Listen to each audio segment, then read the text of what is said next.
Nature et Connexion. Bonjour à tous et à toutes et bienvenue dans Nature et Connexion. Aujourd'hui, je suis avec Frederica Van Ingen. Bonjour Frederica. Alors Frederica, tu es auteure, tu es journaliste et tu es aussi passeuse de connexion. Tu es d'ailleurs formée au Hochschild. Tu es passeuse des sagesses des peuples racines et tu as écrit plusieurs livres dont Sagesse d'ailleurs pour vivre aujourd'hui et ton dernier livre qui est Et si la Terre nous parlait. Est-ce que tu peux un petit peu nous parler de toi, nous présenter ton parcours, qu'est-ce qui t'a amené à vouloir parler de ces peuples racines et à écrire sur les passeurs de ces peuples? Oui, alors c'est un parcours d'abord de journaliste. Mon premier métier, c'est d'être journaliste.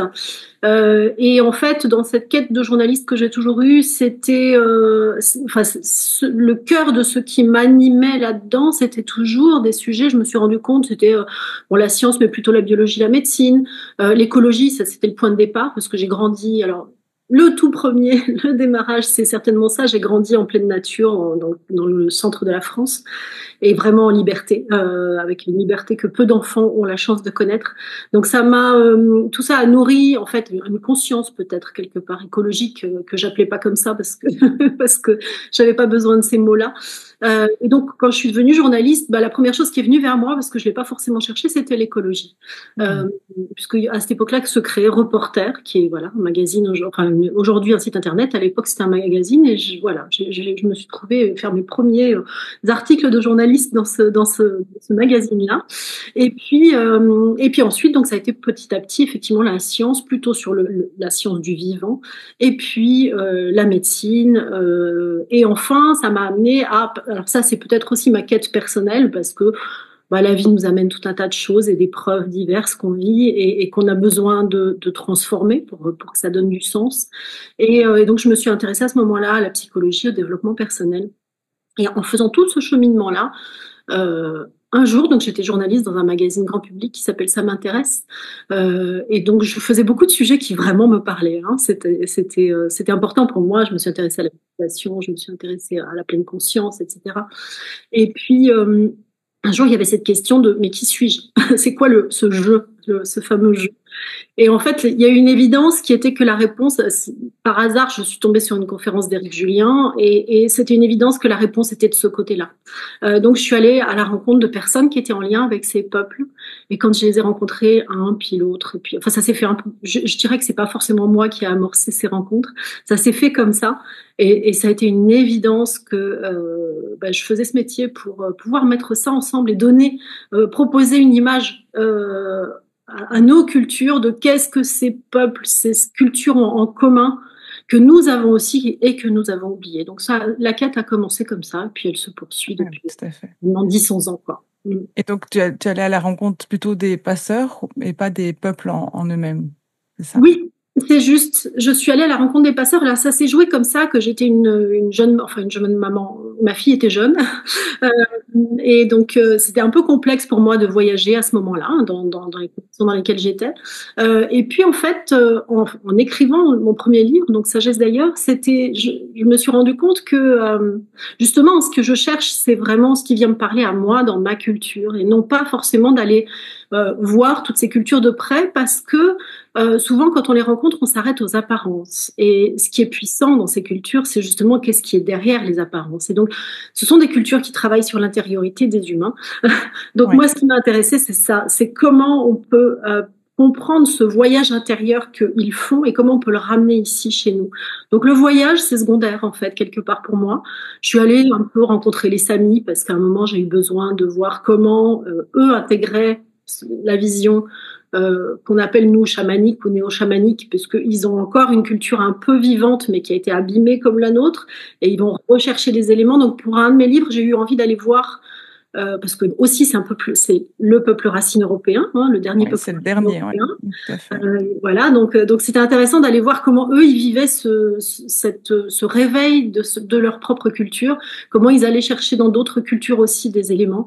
Donc j'ai fait ce voyage-là, mais c'était plus dans une quête effectivement de voir comment eux ils font pour pouvoir nous ramener à nous encore et toujours, parce que pour moi l'enjeu aujourd'hui, c'est de réveiller, je dis réveiller l'indigène qui sommeille en nous. Ouais, tout à fait. Il y a beaucoup de choses qu'on a perdues, qu'on a oubliées et qui finalement on faisait comme eux, il y a très, très longtemps, bien sûr, mais Mm. et c'est surtout, le fait de rencontrer des passeurs, c'est peut-être plus intéressant dans ce point de vue-là que d'aller, comme tu dis, si tu vas visiter des peuples premiers, c'est assez superficiel finalement. Si tu y restes, à moins que tu les étudies toute ta vie, c'est Oui, difficile de rentrer vraiment dans l'essence de leur culture. Alors que si tu viens oui. parler avec des passeurs, eux, ils passent leur temps, peut-être comme Éric Julien avec les Kogi, ils passent leur temps là-bas et ils ont vraiment eu l'occasion de comprendre et de vivre la culture. Donc c'est riche de pouvoir ramener ça. C'est clair que le travail justement qu'ont fait ces passeurs, il est essentiel parce que eux, ils ont vraiment intégré, ils ont intégré une culture d'une certaine façon. Ils se sont débarrassés d'une part non nécessaire de la leur pour transformer quelque chose à l'intérieur d'eux-mêmes. Donc ils ont déjà alchimisé quelque chose et quand ils reviennent ici, je dirais quelque part ils sont vraiment entre deux cultures. Et donc ma place clairement qui s'est dessinée, c'est ça, c'est de me retrouver à la convergence de ces personnes-là et d'essayer de voir, parce que chaque culture a sa spécificité. C'est intéressant parce que pour moi, chaque passeur est porteur de la spécificité de la culture qu'il transmet. Mais encore au centre de ça, il y a quelque chose d'un peu plus universel que j'essaye de mettre en lumière et d'amener dans mes transmissions, en fait. Ouais, oui, tout à fait. Et donc ça a découlé sur ton premier livre, Sagesse d'ailleurs pour vivre aujourd'hui. Ouais. On y retrouve notamment Kim Pache, Éric Julien, Xavier Perron, Maud Séjournant. Est-ce que tu peux un peu voilà, parler de ce livre, de ces gens, comment tu as fait pour les rencontrer? Tu as l'air de dire que c'est un peu, tout le monde est un peu venu à toi comme ça. J'ai l'impression des fois, les synchronicités, quand on ouvre une porte, ça vient Ouais. à nous. Et oui, qu'est-ce que ce livre peut amener en fait aux gens qui le lisent? Si tu as un peu eu des retours de personnes ou même de toi-même, j'imagine que pour toi déjà rien d'avoir reçu ces interviews, ça a dû peut-être Mm. provoquer quelque chose. Oui, on peut dire ça comme ça. En effet. Pour moi, c'était un changement de vie complet, en fait, Hmm. et puis un changement de regard sur le monde surtout et sur la vie, quoi. Donc le fameux sens que je cherchais depuis longtemps, je l'ai trouvé là, en fait. Alors, euh, donc effectivement ces passeurs je les ai rencontrés, je dis quelque part oui, j'étais en train de faire un sujet sur cette question du jeu, je rencontre Éric Julien dans la semaine qui suit, j'ai une cousine qui m'appelle qui travaille dans les choses chamaniques que je ne connais pas du tout. À ce moment-là je me dis tiens, je lis le livre d'Éric Julien, je me dis tiens, il y a quand même des choses de ce côté-là, donc je vais vivre l'expérience et là ça m'ouvre des horizons que j'avais pas du tout envisagés, et c'est surtout des horizons intérieurs, c'est pas des choses complètement folles, ça nous paraît un peu bizarre tous ces trucs là, mais ce sont surtout des horizons intérieurs qui s'ouvrent pour moi, et donc un chemin d'exploration de comment je peux moi me relier au monde par mon intériorité d'une autre façon. Voilà, je le résumerai comme ça. Donc oui, rencontre avec d'abord Éric Julien et puis ensuite d'autres personnes qui sont. En fait, ça s'est fait effectivement tout seul. Et Lorenza Garcia qui est en lien avec les Navarros et d'autres, avec Corinne Sombrin, etc., etc. Et donc pour moi, mais c'est donc ce que je disais tout à l'heure, c'était évident que je devais mettre ensemble tout ça pour pouvoir apporter un regard plus large et peut-être plus qui vienne nous parler plus directement à nous. Et les retours que j'ai, c'est effectivement c'est que ce changement de vie, une fois que j'avais écrit ce livre, je ne pouvais pas rester comme j'étais avant. Enfin, il y a quelque chose, j'avais besoin de bouger quelque chose dans ma vie. Donc la chose que j'ai bougé, c'est de me rapprocher de la nature, parce que pour moi c'était une évidence que vivre à Paris et dans un modèle urbain n'était plus juste pour moi, mais c'est juste pour certains, et je pense qu'on a tous besoin d'être chacun là où on est. Mais pour moi, en tout cas, j'avais vraiment besoin d'aller continuer à nourrir ce cheminement que j'avais commencé. Donc ça s'est passé comme ça.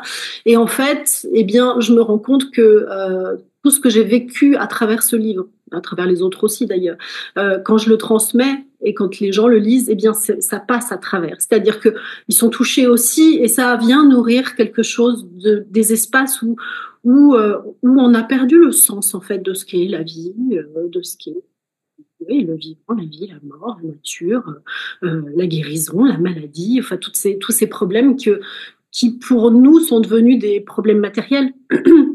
Et dans les visions ancestrales, il y a quelque chose de beaucoup plus large, il y a un tableau beaucoup plus large qu'on a besoin de retrouver. Je rejette pas aujourd'hui la technicité de nos cultures, etc., parce qu'elle a aussi du bon parfois, mais on a vraiment besoin de remettre ça, à mon sens, dans une vision beaucoup plus large. Et donc, c'est ça que ça apporte en fait aux personnes, c'est d'avoir une vision plus large et d'aller pouvoir aller chercher des éléments qui vont euh, donner du sens à toutes ces difficultés qu'on peut traverser dans nos vies aujourd'hui, et puis même à la transition globale qu'on est en train de vivre, Tout à fait, ouais. avec les crises qui se présentent à nous aujourd'hui, quoi. Ouais, clairement. Mm. Bah, moi, je peux témoigner directement, hein, parce que, comme Mm. je te disais, j'ai une amie qui m'a conseillé de lire ton livre à un moment dans ma vie où j'étais très très mal, où il y avait justement tout ce questionnement autour de la vie et de la mort, le fait de devenir maman. Je pense que c'est un passage énorme dont on prend plus soin, dont on ne parle pas en fait, hein. Le fait de devenir maman, c'est quand même le moment de donner la vie, c'est quand même un passage entre la vie et la mort. Il y a quand même quelque chose qui se passe à ce niveau-là. Et puis après, on se retrouve plus jamais tout seul dans sa tête et on se retrouve avec cette petite vie dans les mains dont on doit prendre soin. Et du coup, j'ai lu ton livre à ce moment-là et à la fois, bah, ça m'a beaucoup aidé. Je me suis raccrochée à certaines sagesses de ces peuples dedans par rapport à, voilà, à la parentalité, à la santé, à la mort. Et à la fois, ça m'a rallumé quelque chose Mm. que j'avais toujours eu depuis toute petite. Je me suis rendu compte, bon, ça paraît peut-être un petit peu superficiel, mais depuis toute petite, moi, c'était Yakari, c'était Pocahontas, c'était mes héros, c'était un peu toujours dans ce style-là. C'est pas du tout les princesses Disney, mais la seule, c'était vraiment Pocahontas et Yakari. Je les ai lus et relus et encore relus.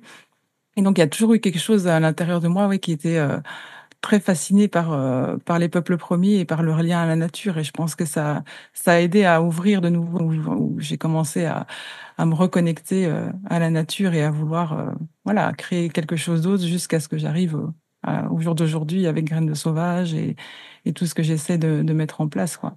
Donc, je pense que parfois, des petites choses sur le chemin et un simple livre, entre guillemets, ça peut nous aider à ouvrir des choses, quoi.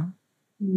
Ouais, je te remercie pour ce témoignage parce que effectivement, je pense que moi, ce que j'ai trouvé très puissant et ce que je continue de trouver très puissant dans les sagesses, philosophies, visions du monde de ces peuples, c'est qu'elles viennent vraiment répondre à chacun là où on est, en fait. C'est pas des méthodes, c'est pas des choses comme ça. Ça vient simplement nous apporter des réponses. Pour moi, c'était ça. C'était bon, qu'est-ce que je fais là? Pourquoi? Comment je peux donner plus de sens à ma vie, etc.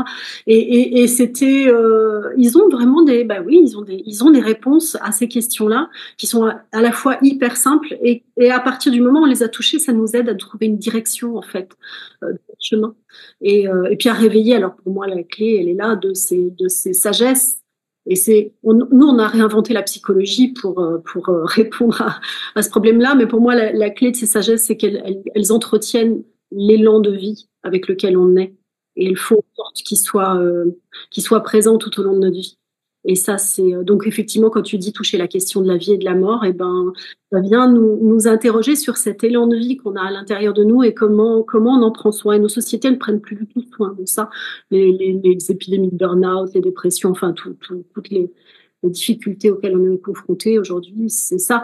Et ces peuples-là, ils sont confrontés aussi quand on les oblige à vivre selon nos modes de culture et quand ils ont oublié leur propre sagesse. Donc, pour moi, c'est aussi ça, c'est le deuxième effet qui est vraiment important, c'est euh, euh, transmettre ces sagesses, c'est aussi leur redonner la valeur euh, qu'elles ont et donc permettre parfois chez ces peuples aux jeunes de se dire ah mais tiens s'il y en a d'autres qui s'y intéressent c'est que peut-être nous aussi ce que nous racontaient nos grands-parents ça peut être intéressant ça je l'ai rencontré à plusieurs reprises sur le chemin de témoignages comme ça de gens qui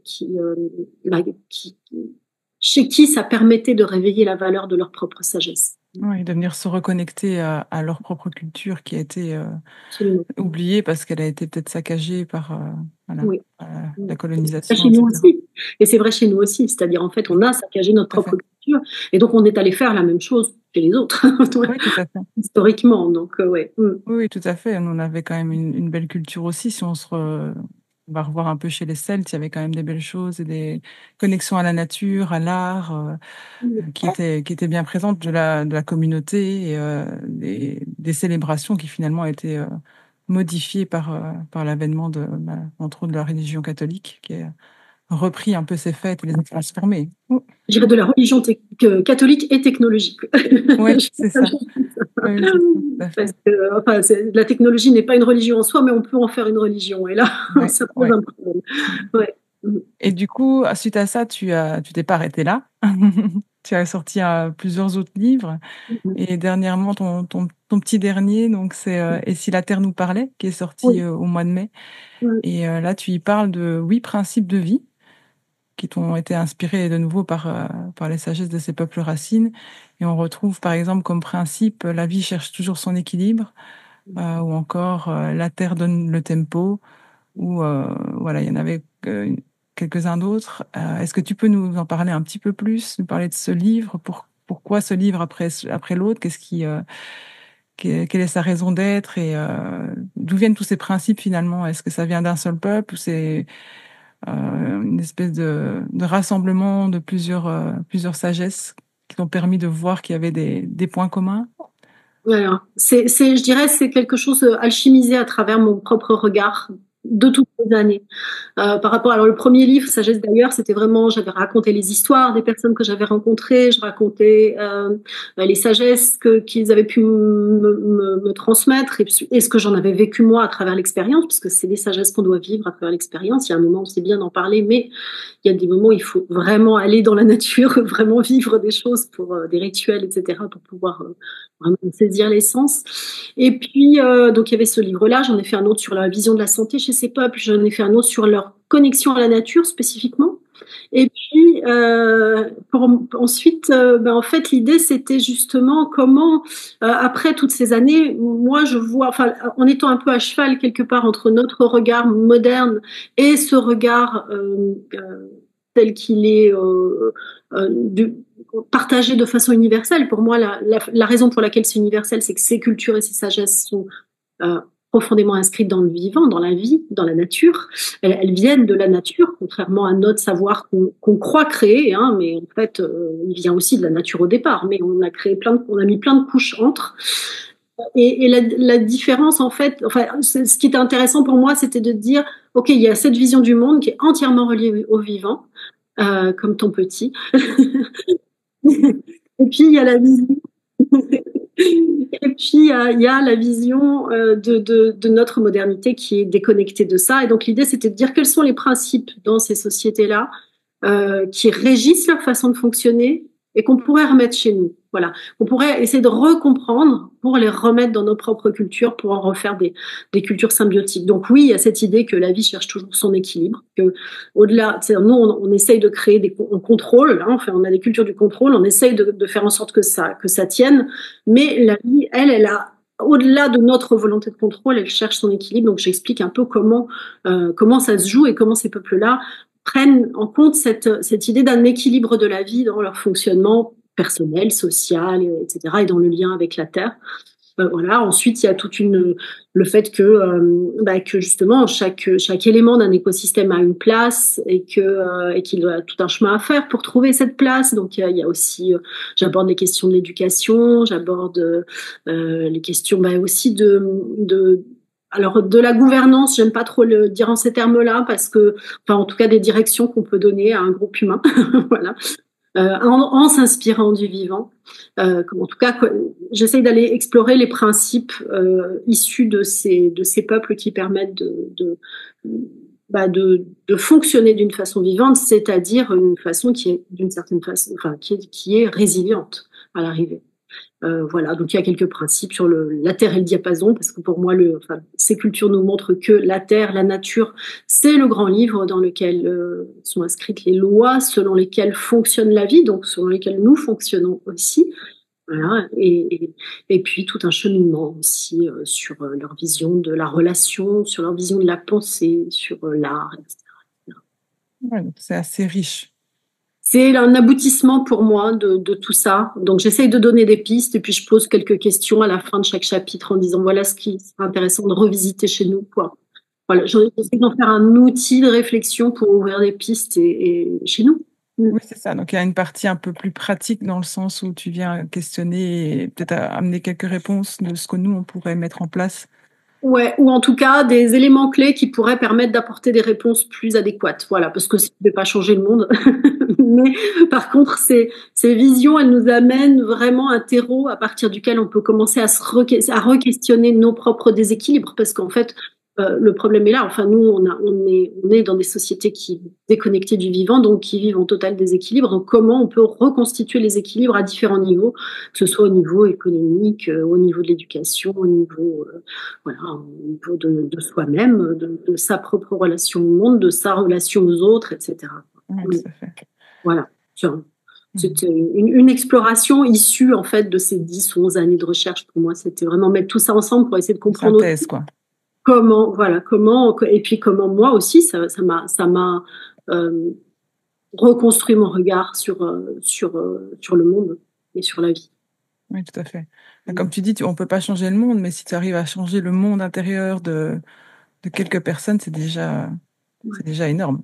Ouais. Parce qu'après, il y a le phénomène de, comment est-ce qu'on appelle ça, de transformer d'autres personnes. Chaque personne qui se transforme, qui avance, va toucher d'autres personnes. Et donc, petit pas par petit pas, quoi. Des graines, effectivement. Et puis surtout pour moi, ce qui est essentiel et dans ces sagesses, c'est un peu ce que ton témoignage a raconté tout à l'heure, c'est on est dans une période où il y a beaucoup de difficultés et où pour moi on a besoin de revisiter ce qu'est l'espoir. Dans nos cultures, l'espoir c'est l'attente des gens meilleurs. Dans les cultures C'est passif, tu veux dire. C'est quelque chose de passif où on attend il y a quelque chose qui change, quoi. Oui, c'est une vision un peu romantique de la vie, ouais. Oui, c'est ça. Et dans ces cultures-là, il y a l'idée que l'espoir, c'est plus quelque chose comme nourrir le lien et nourrir la beauté. Et c'est se dire qu'en fait, c'est déjà là. Donc c'est juste remettre en lumière ce qui est déjà là.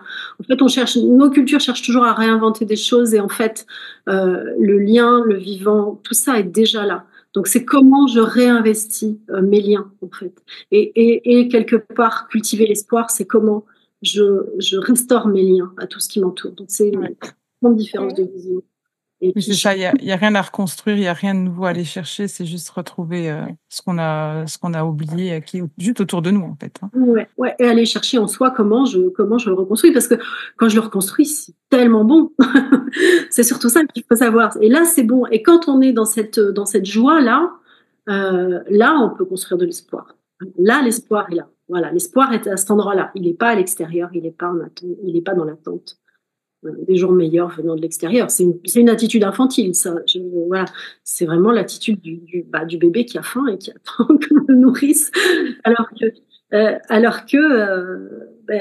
il est bébé, donc tant qu'il est bébé, c'est normal. Mais quand on devient adulte, et nous sommes des sociétés, je dis adolescentes dans mon livre, quand les sociétés racines sont des sociétés adultes, c'est qu'à un moment, elles ont conscience que cette puissance-là, elle est en soi et elle n'est pas à l'extérieur.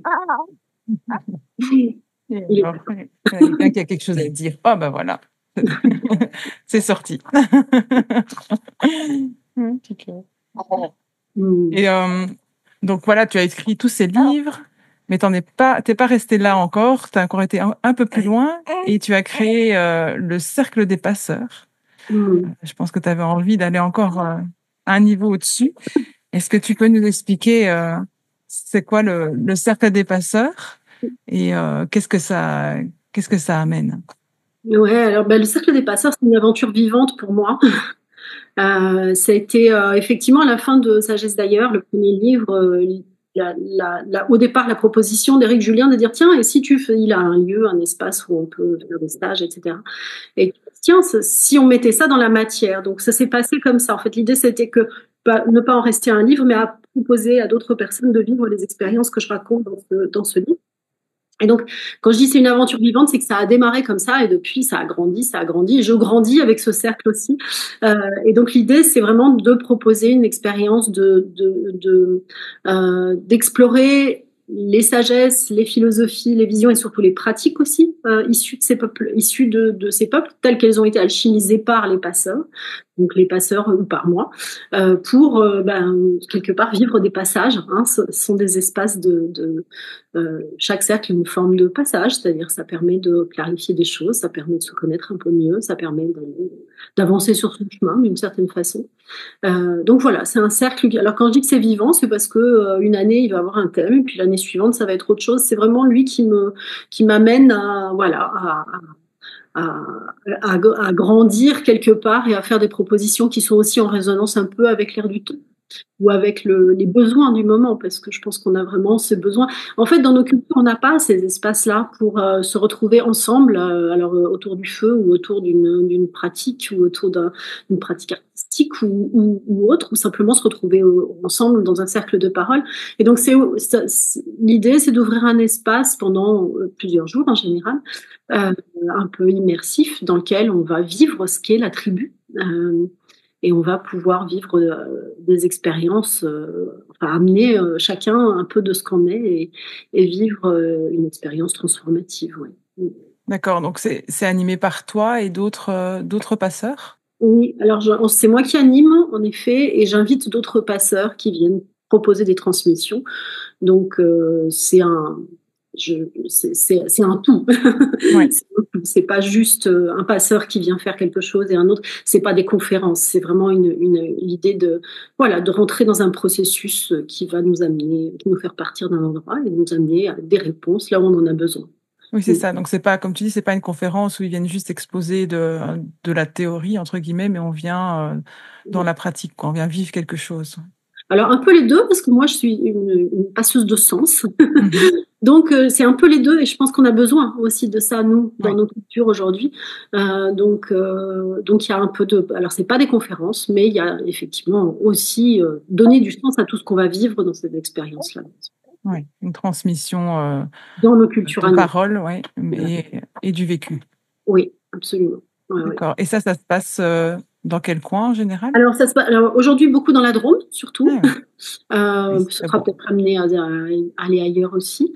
Donc dans plusieurs lieux, selon les années. Il y a toujours un cercle en été sur ce lieu de l'École de la Nature et des Savoirs de Julien, Ok. qui a été créé par Eric Julien. Et puis dans d'autres lieux autour, mais toujours en nature, au plus près possible de la nature. Ok, ouais. Et c'est surtout pour les adultes, j'imagine.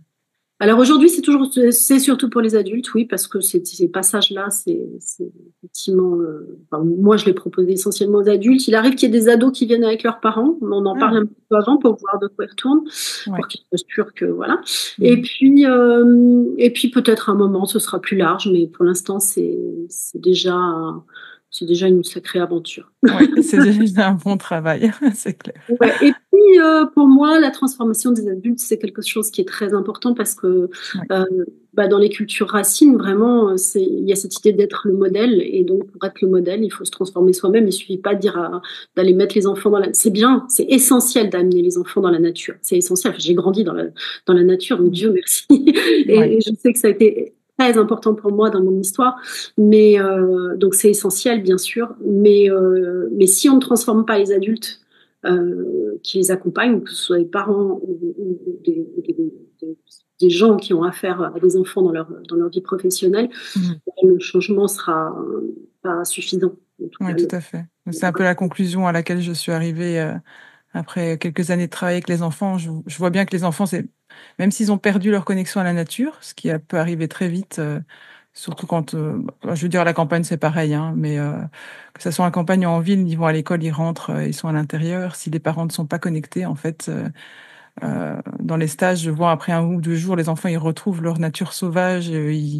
Au début, ils ont peur de manger parce qu'ils ont les mains sales. Et puis, à la fin, en fait, ils sont plus sales que les autres et il y a aucun problème. Et voilà, ils retrouvent vraiment leur lien à la nature et très, très rapidement, en une semaine, tu as l'impression que ça fait des mois qu'ils sont là dans la forêt. Mais c'est vrai que s'il n'y a pas les parents qui suivent sur le côté ou les adultes qui les entourent, ben voilà, ça reste une petite expérience de 5 jours d'un stage dans une forêt et puis il n'y a pas de continuité après. Donc je me suis aussi venue à cette conclusion que les adultes, c'était important de leur retrouver, leur rendre cette connexion à la nature, de retrouver l'enfant en eux qui a besoin aussi d'émerveillement, de lien avec la nature. Ouais. Oui, c'est pour moi quelque chose d'essentiel, c'est effectivement la trans. Alors, tu parles de l'enfant en soi, enfin de l'enfant qui est en l'adulte. Comme on n'a pas vécu cette connexion et ce cheminement qui nous permet de devenir un adulte et qu'on nous a propulsé adulte à partir du moment où on a 18 ans et le permis de conduire, c'est un sacré rite de passage, quoi.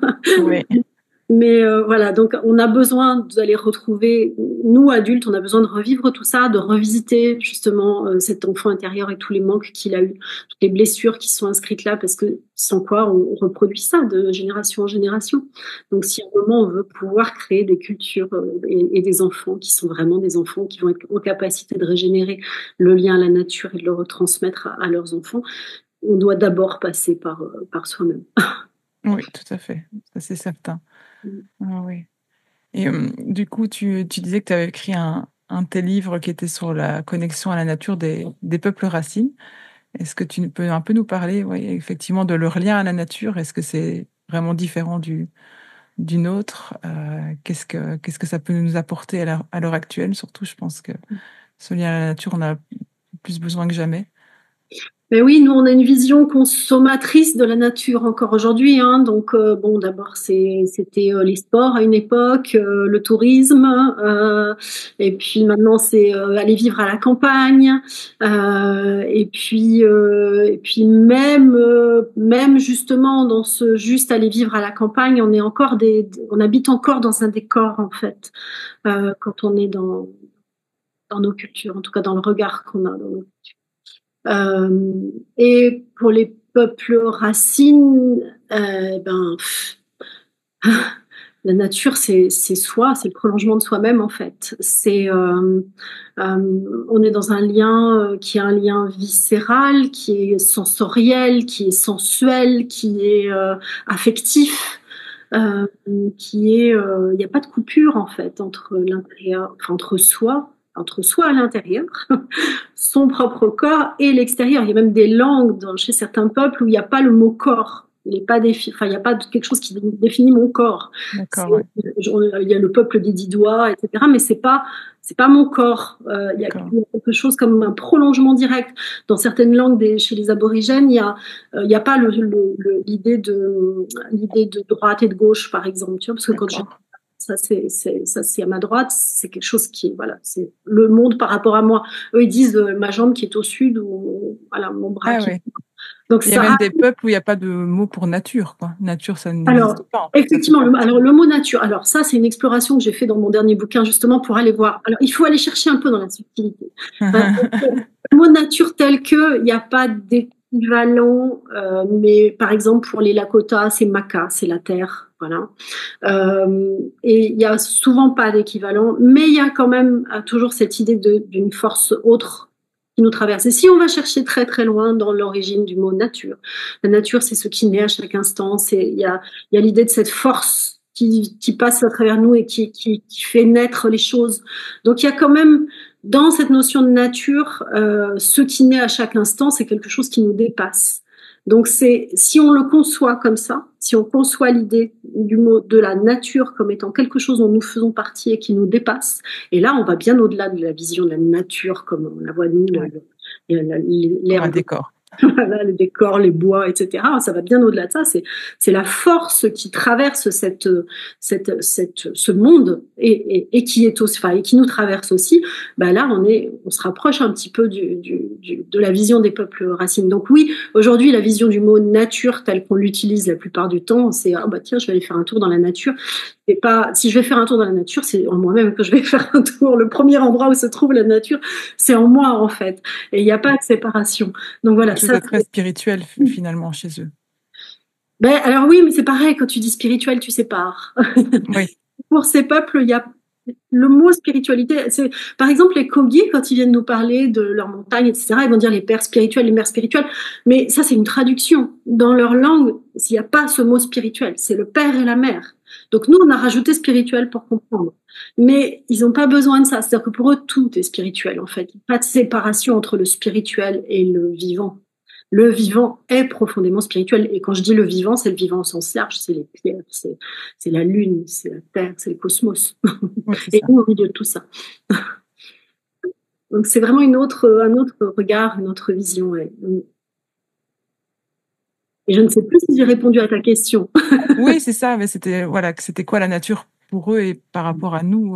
Voilà, effectivement, c'est vrai que nous, en grande généralité, la nature, c'est un endroit où on va se ressourcer. On sait pas toujours pourquoi, mais on sent qu'on se sent mieux. Voilà, on va faire 10 minutes de marche en forêt, on sent qu'on se sent mieux. On sait pas pourquoi. Et on connaît plus forcément.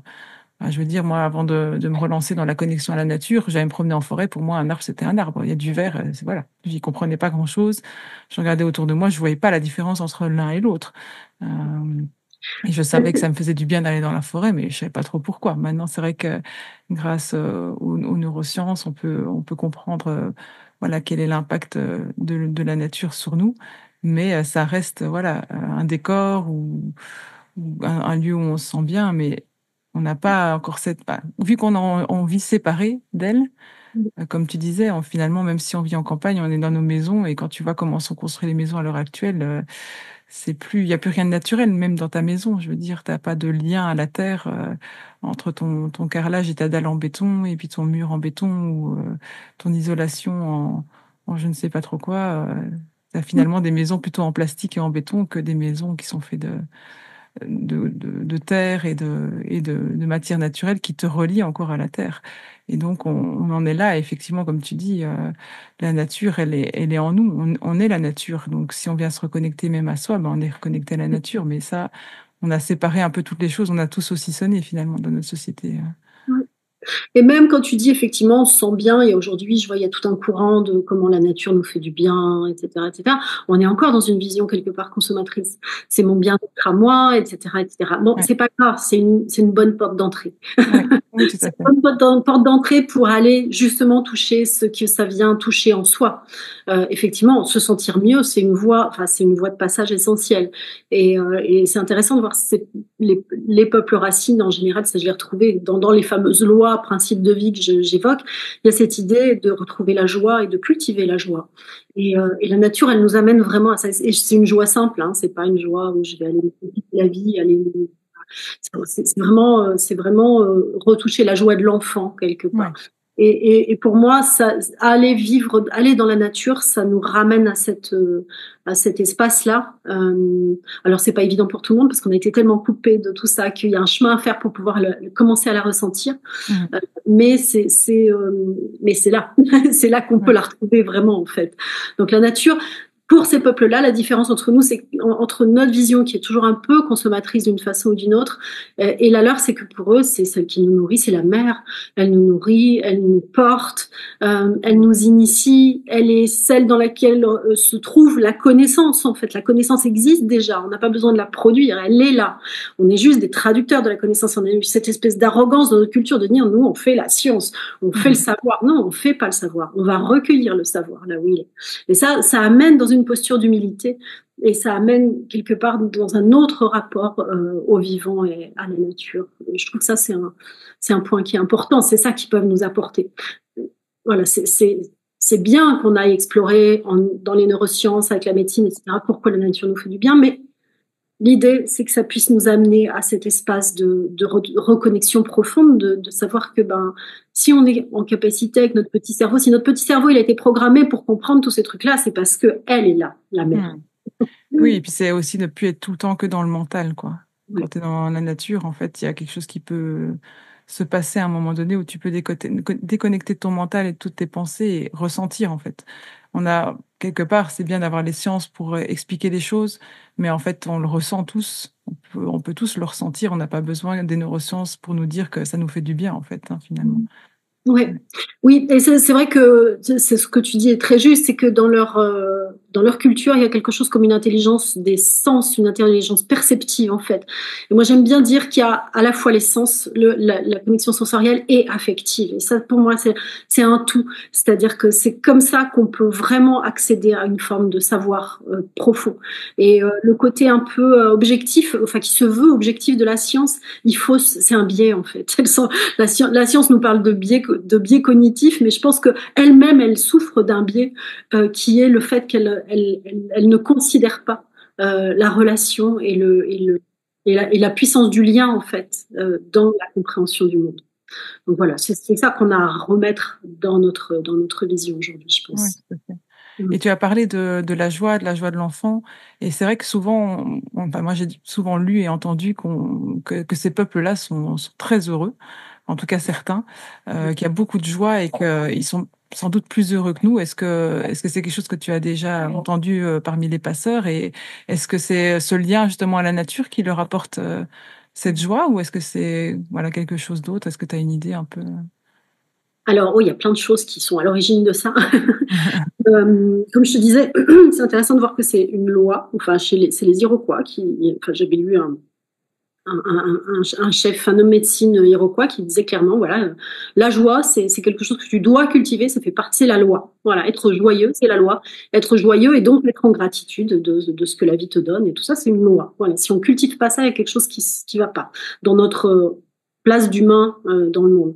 Donc c'est vraiment présent. Et puis bah oui, oui, il suffit de voir les Maasai, ils sont toujours en train de se marrer. Si tu regardes tous les documentaires que tu vois à la télé, tu vois bien qu'ils sont toujours dans une espèce de joie simple, en fait, dans une joie simple. Oui, Euh, et il rit énormément. Il y a la joie de l'enfant, elle est là, elle court à fleur de peau. Même les anciens, ils ont dans le regard cette espèce de pétillement qu'on peut trouver dans l'œil de l'enfant. Enfin, il y a quelque chose. Ils sont espiègles, ils sont drôles, ils sont coquins. Enfin, on trouve ça dans toutes ces cultures à partir du moment où ils sont pas obligés de vivre dans des conditions où ils sont en souffrance. Voilà, oui, il y a plein d'espaces, il y a plein de réserves un peu partout dans le monde, ou même d'endroits où on les a virés de chez eux, où on leur permet pas de vivre leur culture. Et quand ils sont là, ils sont dans une souffrance terrible, pire que nous. Hein. Je veux dire, il y a pas mal de réserves aux États-Unis, il y a des études au Canada, etc., qui ont oui. montré qu'il y a des taux de suicide, des Oui, chez taux. les adolescents aussi qui savent plus qui ils Oui, sont finalement. c'est effectivement très répandu, mais généralement c'est quand ils n'ont pas eu le loisir de retoucher leur culture et de la revivre à travers Oui, l'expérience. Je dis vraiment à travers l'expérience parce que voilà, et la nature effectivement, euh, elle est la nature est une initiatrice, donc comme elle est initiatrice, elle t'amène à prendre conscience de la force qui est en toi. Et mhm. dans cette force qui est en toi, il y a cette joie de l'enfant. C'est la première, la force primordiale, je pense, c'est cette joie de l'enfant qu'on a. Cet élan de vie dont je parlais tout à l'heure. C'est Oui, vraiment quelque chose, on est avec, et ces peuples, ces cultures l'entretiennent toujours. Et c'est oui, pour ça qu'ils sont joyeux. C'est pour ça qu'ils sont joyeux. Ils n'ont pas besoin. Et puis, ils ne sont pas poser toutes ces questions qu'on se pose. Ils oui, se compliquent pas la vie. Ils cherchent certes du sens, mais ils sont pas toujours en train de se demander pourquoi j'ai fait ci, pourquoi j'ai. Enfin, voilà, oui, c'est ça. il y a leur culture porte suffisamment de sens pour qu'il n'ait pas besoin d'être dans cette quête permanente dans laquelle nous on est obligé de retourner Mhm. aujourd'hui si on veut avoir une existence sensée, on va dire. Et puis, et puis le problème, c'est que enfin, cette quête de sens sans la joie qui va avec, eh bien, c'est très difficile. C'est très Oui, difficile à traverser. Donc voilà, c'est en ça qu'elle nous amène un modèle quelque part qui est complet et qui nous permet justement d'être à la fois dans l'intelligence parce qu'ils sont intelligents, hein, ils sont encore là, hein, donc ça prouve vraiment qu'ils ont une oui, intelligence de tout à porter fait. un sacré paquet d'épreuves, mais être aussi dans le cœur et puis voilà dans toute notre dimension corporelle, ça va. Enfin, il y a encore plein d'autres aspects qui sont mis en valeur aussi dans ces sociétés-là, justement, dans le lien sensoriel, dans le corps, dans le lien du corps au monde. Enfin, c'est quelque chose qui est à réinvestir complètement chez nous. Tout à fait. Parce Ouais, qu'on moi, sait pas très bien. ça m'avait touché beaucoup dans le livre du Continuum. Je pense que c'est au Nicaragua, il me semble que l'auteur a été pendant plusieurs années dans un peuple là-bas, et elle Au disait qu'il Venezuela, ouais, Venezuela, c'est ouais, ça. ouais. Et elle disait que, en fait, Ouais, des fois, il portait des charges super lourdes et il faisait demi-tour pour aller raconter une bonne blague à celui ouais, qui était en fin de file, ou qu'il dormait au milieu de la nuit, il se réveillait, il réveillait tout le monde pour raconter une bonne blague et puis ils regardaient tous et ils se rendormaient. Et tu te dis, mais tu fais ça chez nous, tu te fais incendier, de te faire réveiller. Et eux, ils ont pas du tout la même notion de la souffrance. Surtout, je pense que c'est ça. Oui, c'est dur pour eux de porter quelque chose de lourd, mais en fait, ils ne le il ne le surpense pas comme nous, on le surpenserait. Elle dit, l'auteur, je sais que demain, je vais devoir aller là, on va devoir monter, je suis déjà en stress, etc. Eux, ils pensent pas, ils sont vraiment dans l'instant présent et dans ce qui est le plaisir finalement. Et je ouais. trouvais ça incroyable parce que je m'imagine dans la situation et je me dis, mais j'en suis encore très très loin, quoi, de pouvoir me réjouir avec 50 kilos sur le dos et de monter à pieds nus, ben, ou même qu'ils expliquaient qu'ils tombaient des fois sur des pierres brûlantes, ils avaient les jambes écorchées et ils se marraient de la situation, quoi. Et je trouve ça incroyable. Ouais, mais c'est une forme d'ingénuité quelque part hein, qu'ils ont. Oui, je reprends ces exemples dans mon dernier bouquin justement pour expliquer aussi comment bah, la différence entre notre vision et la leur et le fait que bah, pour nous il y a toujours, on va d'abord aller vers l'objectif alors que bah, pour eux c'est d'abord être dans le même, en fait ils parviennent à être d'abord dans le moment présent. Et nous on a tellement été éduqués quelque part formatés sur le contrôle et l'aboutissement, aller à droit à un objectif, que ça a complètement faussé quelque part notre regard sur le moment présent.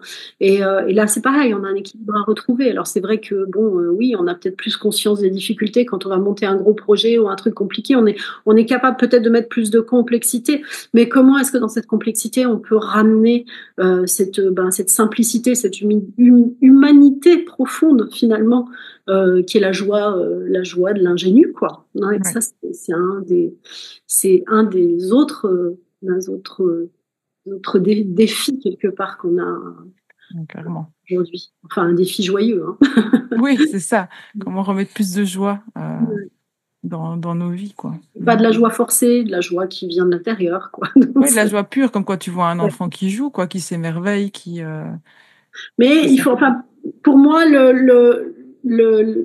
la raison pour laquelle eux ont ça et la raison pour laquelle nous, non, c'est vraiment l'éducation. Mais je crois que tu avais l'intention de me poser une question là-dessus. Donc, je vais peut-être pas Ben, c'est suivre. justement, oui, moi j'en venais à ça. Est-ce que tu penses que, parce qu'eux, ils vivent en communauté, finalement, ils vivent tous en communauté, ils ont la même culture de base, parce que nous, on peut, à l'heure actuelle, on recrée des communautés, on essaie de faire des éco-villages et on voit à quel point c'est difficile de vivre ensemble parce qu'on n'a plus l'habitude, parce qu'on n'a pas la même culture à la base, la même éducation, on n'a pas eu la même histoire, que eux, ben, depuis des générations, ils sont ancrés dans leur paysage, dans la nature autour d'eux, dans des rites, des rituels, etc. Et donc, cette communauté, et puis ils peuvent partager aussi leur parentalité. Je pense que de ce point de vue-là aussi, à l'heure actuelle, moi, c'est vraiment un sujet qui me touche beaucoup, particulièrement en ayant deux enfants maintenant, de voir à quel point on est isolé dans notre société. Oui, je vois des gens, on croise des gens, on a la famille peut-être tout près qui passe de temps en temps,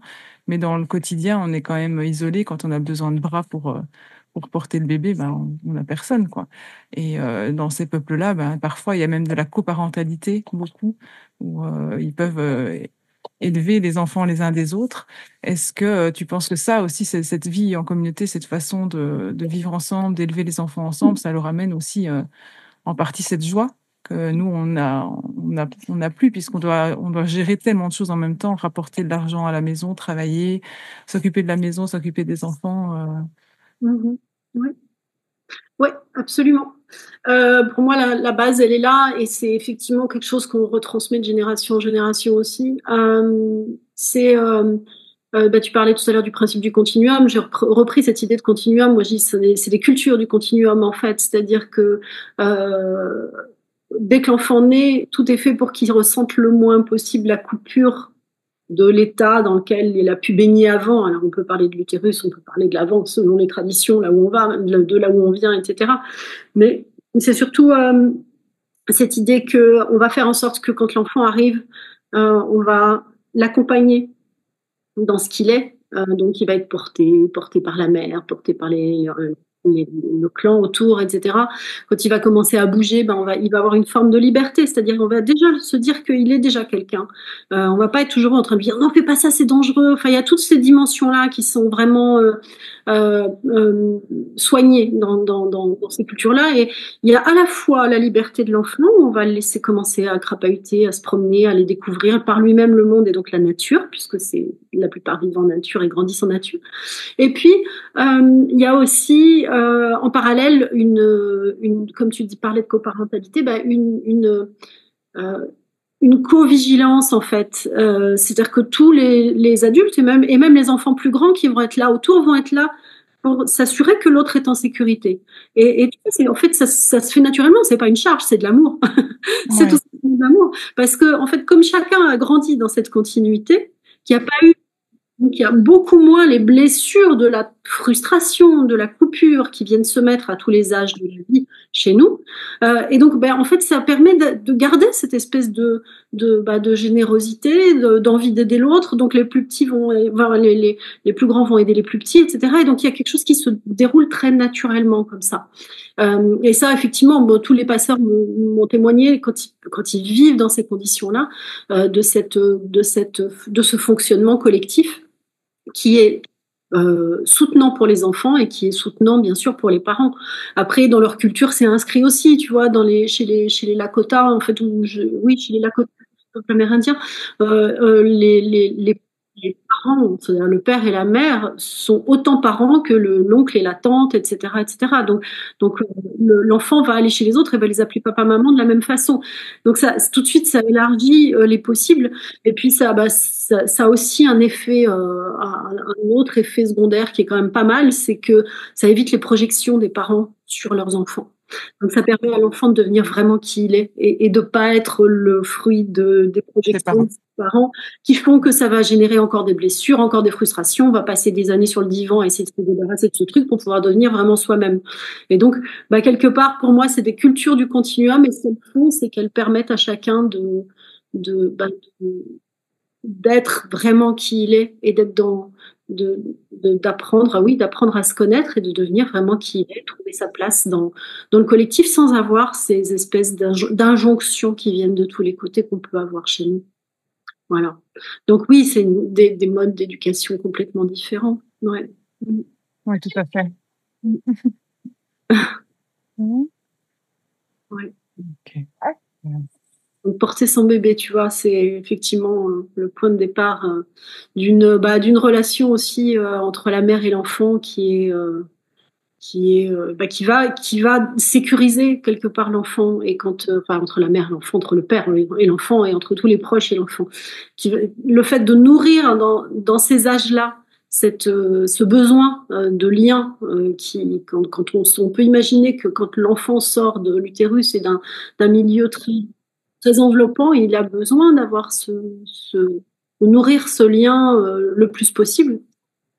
Et donc, ben, voilà, le porter le pot à pot et laisser l'enfant se développer à son rythme et s'éloigner progressivement à son rythme, c'est quelque chose qui est très, très, euh,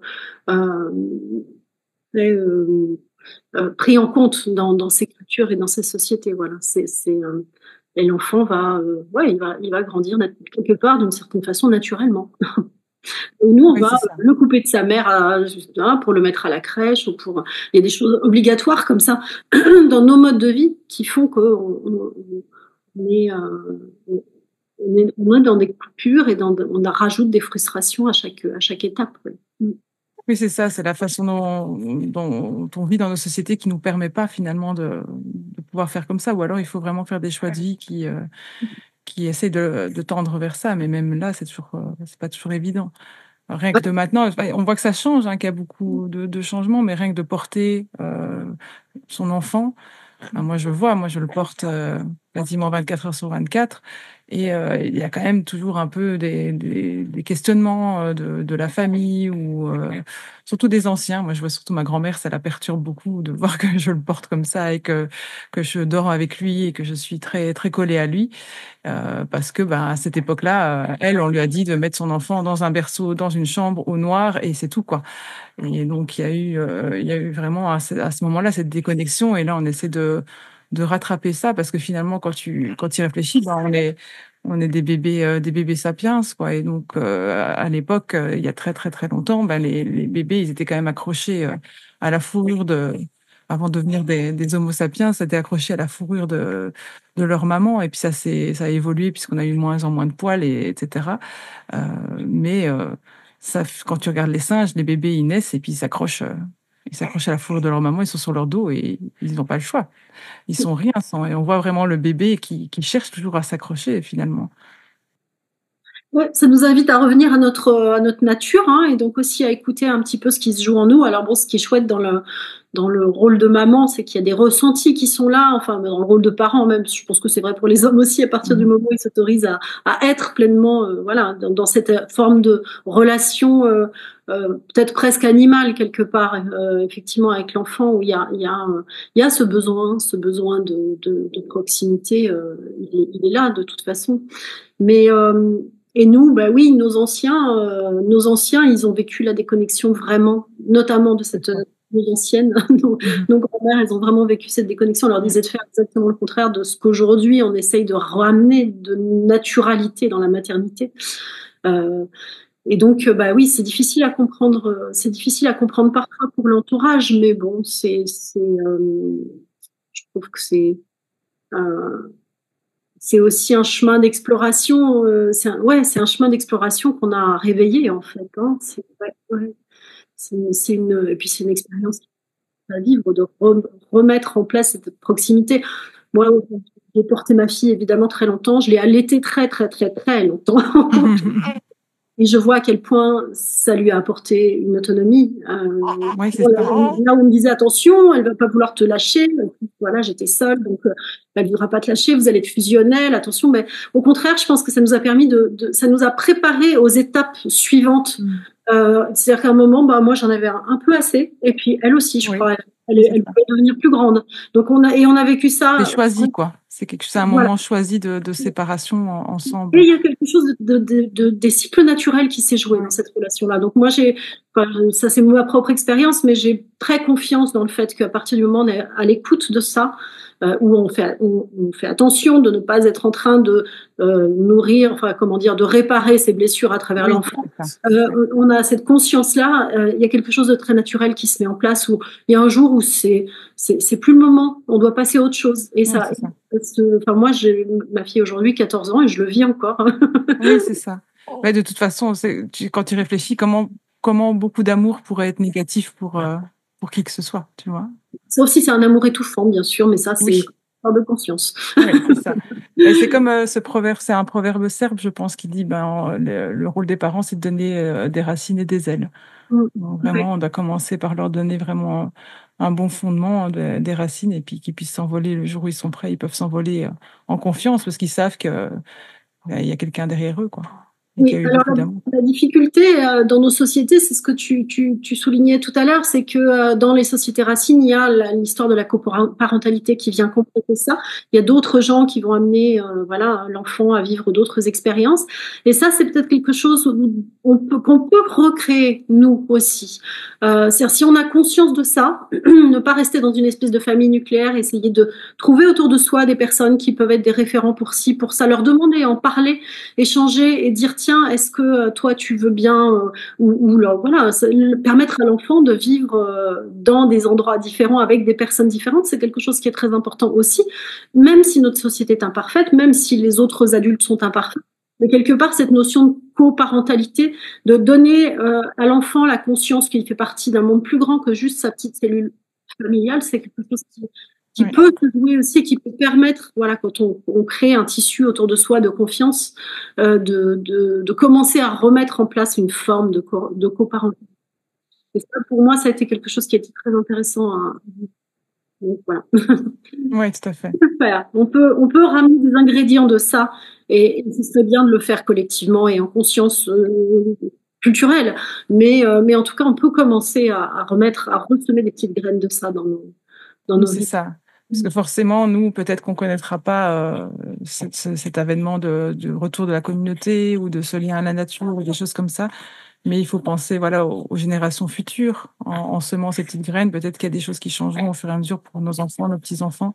C'est le principe de penser aux 7 générations à venir dont on parle beaucoup justement dans le modèle des Hitchens. Qu'est-ce que je fais là aujourd'hui pour les 7 générations à venir? C'est un peu une vision des peuples premiers d'Amérique du Nord, je pense.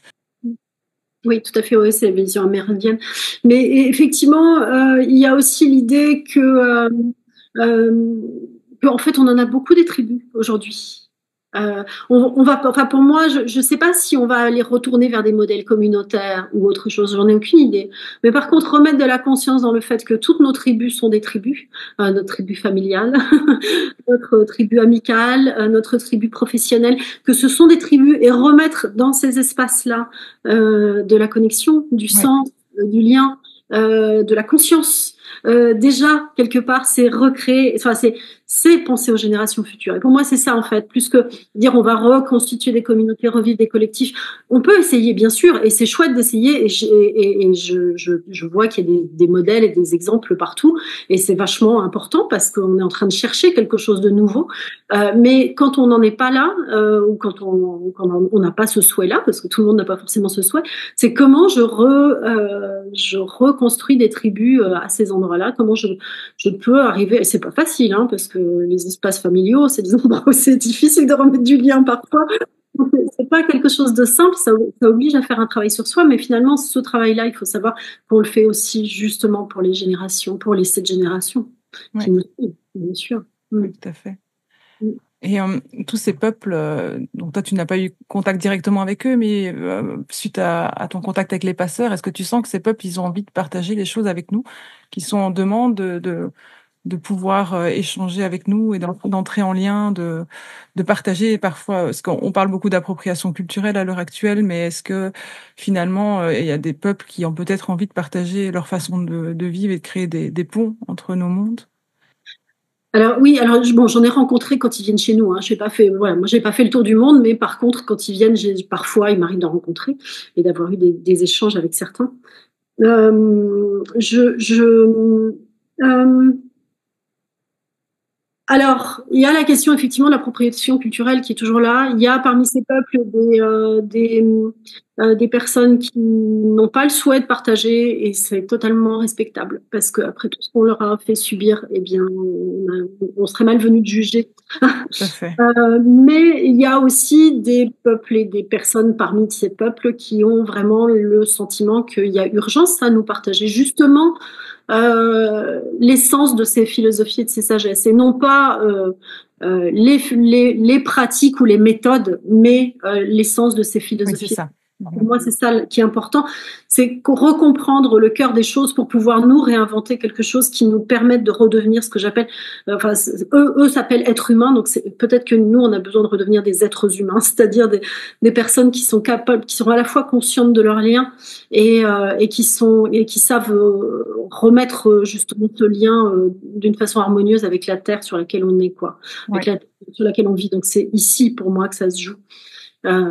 Donc, il y a chez ces peuples-là, enfin, les Kogi, quand ils viennent ici, c'est d'abord pour nous dire attention, vous avez un problème, quoi. Il y a quelque chose qui ne va pas dans votre façon de voir le monde. Et je trouve ça, c'est hyper généreux parce qu'ils ils ont beaucoup souffert, même s'ils ont su, eux, se préserver là-haut dans leur montagne. Donc, il y a quand même, il y a ce double mouvement. Il y en a qui veulent protéger et il y en a qui s'ouvrent et qui se disent surtout, il y avait un ancien Maasai qui m'avait dit, de toute façon, aujourd'hui, on a quelque part pas vraiment le choix parce que soit on va vers le grand clash, voilà, soit on partage nos philosophies et nos sagesses parce qu'on sait qu'on doit le faire pour qu'il y ait une chance qu'on aille ailleurs que vers le grand clash, quoi. Donc c'est quand même, ils ont cette conscience-là et ils partagent dans cette intention-là.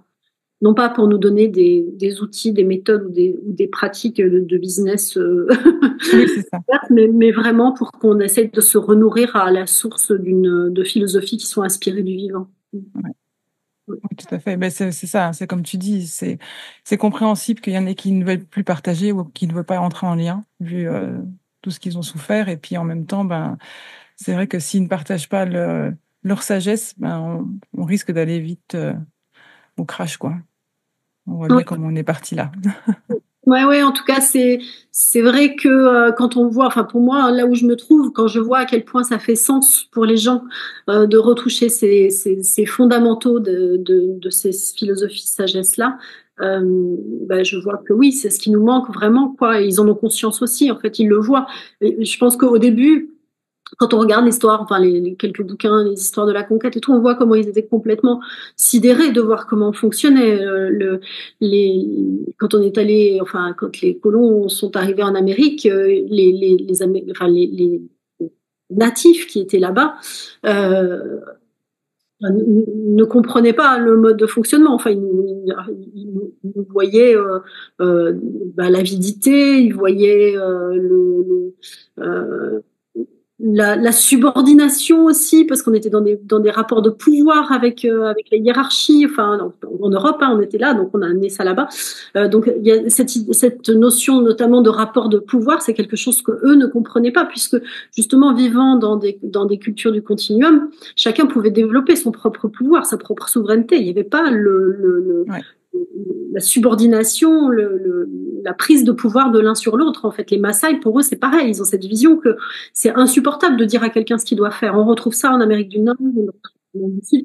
Dire à quelqu'un ce qu'il doit faire, c'est même à un enfant. Tu parlais tout à l'heure, je crois que Jim Lidloff, dans le concept du continuum, donne un exemple comme ça. On dit pas à un enfant ce qu'il doit faire, on lui donne pas. Alors, on va lui dire fais ci, voilà, parce qu'on a besoin qu'il fasse ça pour quelque chose, mais on va pas lui dire ce qu'il doit faire. On va pas lui dire tu dois devenir ceci ou tu dois devenir cela ou tu dois te comporter comme ci ou comme ça ou comme ça. On va lui faire comprendre. On va lui donner tous les éléments pour qu'il comprenne. Et donc là, il va pouvoir comprendre que c'est parce que la vie fonctionne comme ça qu'il faut se comporter comme ça et non pas parce que mon C'est père et décidé. ma mère me l'a dit. Et Mhm. donc, à partir de là, ça permet de développer une vraie souveraineté, un vrai pouvoir intérieur. Et donc, Complètement. historiquement, c'est vrai Mhm. que quand les colons sont arrivés avec leur, voilà, la hiérarchie de l'Église, la hiérarchie royale, etc., ils nous prenaient, enfin, ils disaient, dans le bouquin au commencement était, il y a des extraits comme ça que j'ai repris dans mon dernier livre, où vraiment ils traitaient les colons d'esclaves. Ils disaient, mais vous êtes des esclaves, en fait, de vos supérieurs hiérarchiques. C'est intéressant de voir ça.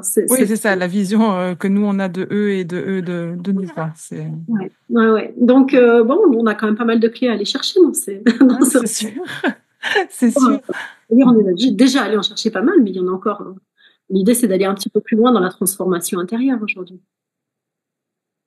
Et on a déjà pas mal parlé. Hein. Je pense qu'on pourrait, comme tu disais tout à l'heure, on peut en parler pendant des heures, pendant 4 heures. Mais voilà, il faudra qu'on arrive tout doucement à la fin. Moi, j'avais une dernière question, un peu pour résumer cet épisode. Si tu devais délivrer un seul message de ces peuples, ça serait quoi? Question piège. Ah, ouais. Alors, j'hésite entre deux.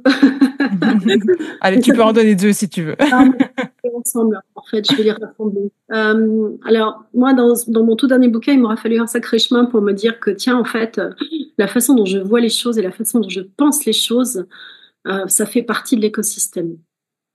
C'est-à-dire que la façon dont j'envisage tout ce qui m'arrive, tout ce qui m'entoure, ça fait partie de l'écosystème. Donc, si jamais je commence à être dans un état où je vais broyer tout noir, où je vais aller sentir mes peurs et je vais cultiver ça et je vais me recroqueviller derrière tout ça, ben, en fait, l'écosystème contient ça aussi. Voilà. C'est simplement dire que nous, on imagine l'écosystème, l'extérieur, les équilibres entre les choses, les arbres, les nains. Mais moi, mon état intérieur, il fait partie de ça. Et ma pensée, elle fait partie de ça. Et ça amène à quelque chose qui est, c'est la dernière loi dans mon dernier bouquin, c'est cultiver la beauté, en fait. S'il y avait une seule chose à garder de tout ça, c'est comment je cultive la beauté au quotidien, pas ma beauté, enfin, Pas ma la beauté beauté physique, intérieure. comme la beauté en général, pas la Donc, beauté. je parle de la beauté intérieure, évidemment, Ouais. et qui généralement, enfin voilà, je veux dire, c'est ça qui touche les gens. C'est pas la beauté extérieure, c'est la beauté intérieure qui vient vraiment toucher le cœur. Donc, pour moi, il y a l'idée de mettre de la beauté. C'est les Navarros parlent de la voie au jo. On traduit ça par la voie de la beauté. C'est donc de toujours ramener quelque chose vers la beauté. C'est donc la joie, le l'équilibre, la compassion, l'amour, l'humour, la prospérité, etc. Enfin, il y a vraiment essayer quelle que soit la situation qu'on traverse, toujours ramener ces éléments-là dans notre vie, enfin en tout cas cultiver ces éléments-là, et non pas ceux qui nous amènent à l'extérieur de ça. Oui, Voilà. c'est ça. Donc la beauté, c'est quelque chose de très global. Il y a ça, il y a beaucoup de choses qui rentrent dedans, quoi. Dans cette notion, alors la notion des Navarros, de Ojo, effectivement, il y a tout un tas de concepts qui rentrent dans cette vision-là, mais c'est vrai que c'est intéressant parce que c'est presque une clé de lecture de comment nous sommes au monde. Et Oui, si on le prend comme ça, comme une grille de lecture de comment on est au monde, ça vient nous raconter là où on a des petits soucis. C'est-à-dire que nous, on attend d'aller vraiment très mal pour aller chercher la plupart des solutions. Et quand on commence à se dire, tiens, ah oui, là, la joie est moins présente, ou ah tiens, j'ai un petit problème de santé, etc. Bah, ça permet de se dire, tiens, j'ai quelque chose à rééquilibrer en fait pour pouvoir vivre dans la beauté, tout simplement, pour pouvoir continuer, retourner sur la voie de la beauté. Voilà. et quand Et tu parlais de cet écosystème, donc ça veut dire que c'est à la fois l'écosystème qui va t'influencer et toi qui influence l'écosystème, ton état d'être va être. absolument. Et ça, c'est quelque chose qu'on peut percevoir autour de soi dans ses relations directement.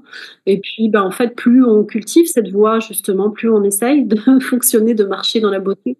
Donc, il y a un poème, un Navarro, qui met la beauté devant soi, à côté de soi, au-dessus de soi, en dessous de soi, derrière soi. C'est un sacré chemin, hein. C'est Oui, beau à dire, mais il y a du boulot, hein. Enfin, même moi, je suis loin d'être arrivée au bout. mais oui. Et c'est surtout, on n'a pas la culture qui nous soutient, donc même si on veut faire le travail tout seul, c'est difficile de Et en le même faire temps, dans ce quotidien, dans cet écosystème justement. et en même temps, c'est la clé. Donc c'est à la fois simple et en même temps, c'est un sacré chemin.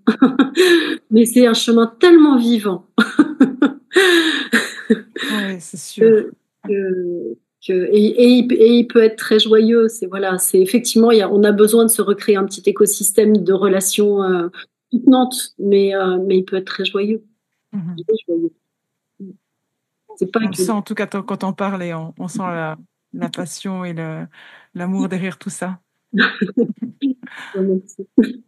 Et pour terminer, on termine toujours le podcast par une petite expérience de savoir quel était si tu as quelque chose à partager d'un un moment en nature que tu as vécu, quelque chose voilà, que tu auras envie de partager avec nous, un souvenir ou quelque chose qui t'est arrivé en lien avec la nature. Ah, j'en ai un certain nombre. J'avais juste envie aujourd'hui de partager celui-là, qui est le moment que j'ai vécu c'était il y a très longtemps, et c'était avec François Terrasson, qui était un chercheur au muséum, qui est décédé maintenant, qui a écrit des bouquins sur la peur de la nature. Il a écrit voilà, Civilisation anti-nature et la peur de la nature. Et François, il faisait à l'époque, donc moi je devais avoir 21, 22 ans, c'était il y a quelques temps. Euh, il faisait des stages des stages de peur de la nature, pas de reconnexion, de peur de la nature, il appelait ça à l'époque. Ok. Et, et donc, il amenait les gens à passer une nuit en nature. Et moi, j'ai pourtant grandi en nature et tout ça, mais bon, j'étais dans la ferme de mes parents, donc j'avais pas forcément beaucoup dormi dehors toute seule comme ça. Et Ouais. donc, l'idée, c'est ils nous lâchaient en pleine nature, tous dans la forêt. Donc, moi, c'était en Belgique, d'un coin que je connaissais pas du tout. Il pleuvait, il faisait pas beau, enfin bon, bref. Et donc, ils nous lâchaient à quelques kilomètres les uns des autres pour qu'on passe une nuit seule dans la nature. Et j'ai vécu une nuit où, à la fois, alors bon, il y a eu des sangliers, tout un tas de choses. Et je sentais que j'avais pas de peur profonde de ça, mais au beau milieu de la nuit, je me suis réveillée avec les pieds gelés. Et quand je me suis réveillée, enfin, oui, j'ai pas très bien dormi, hein, mais j'ai eu quelques assoupissements. Mhm. Donc, sans couverture, sans rien, on avait juste un gros manteau. Enfin, on était tel que dans la nuit. Wow. Et quand je me suis réveillée, donc avec les pieds gelés, je me suis dit, ça doit être ça la mort. Hmm.